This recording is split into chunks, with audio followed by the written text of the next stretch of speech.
எதிர்காலத்திற்கான மறுபெயரே போராட்டம். இன்று மனதில் தோன்றும் ஆசை நிறைவேறவில்லை என்றால் இதயம் அது எப்போது கிடைக்கும் என்று போராடும். கனவு என்று நனவாகும் என்று மனம் சதுராடத் துவங்கும். எனினும் வாழ்வானது எதிர்காலத்திற்கும் உரியதல்ல, இறந்த காலத்திற்கும் சொந்தமல்ல. வாழ்வென்பது வாழும் நேரத்திற்கே சொந்தம். அதாவது நிகழ்காலத்தின் அனுபவம்தான் வாழ்வின் அனுபவம். மனித இனம் இதை அறிந்திருந்தும் சத்தியத்தை ஏற்க மனம் மறுக்கிறது.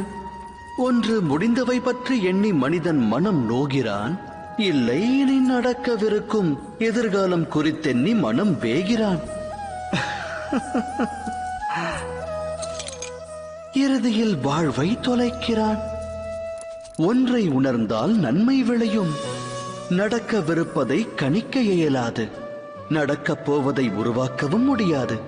நடப்பதனைத்தும் இனிமையானதென்று மகிழ்ச்சி கொண்ட மனதோடு வாழ்ந்து வருங்காலத்தை எதிர்கொள்ளலாம்.